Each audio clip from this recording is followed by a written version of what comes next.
In this video, we're going to look at deals in Follow Up Boss. So deals is a relatively new feature. It's a great way to keep track at a high level of contracts that you have going and the contacts that are tied to them.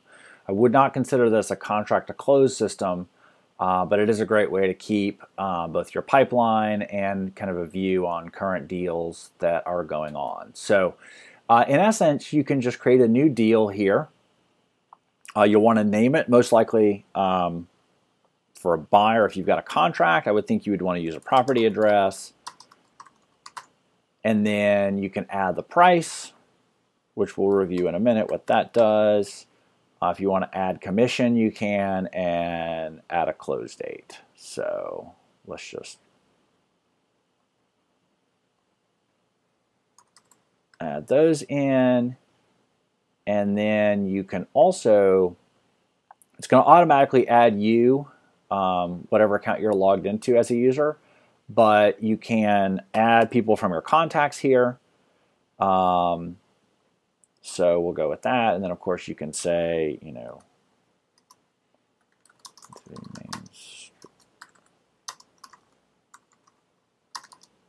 any other details that you want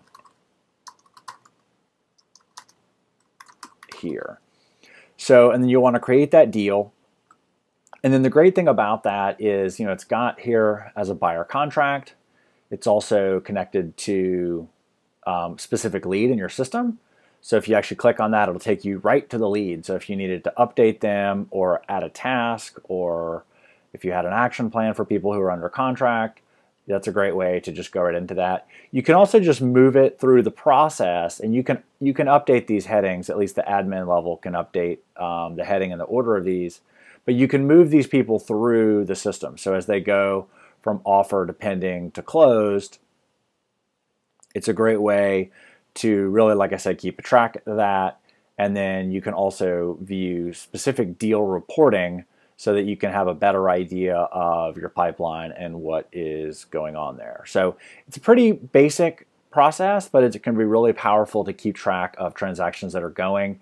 And you can divide it up by buyers and sellers, or you can modify this, or if you have other sorts of transactions, again, the admin level account can create new headings or edit these headings or other categories up here.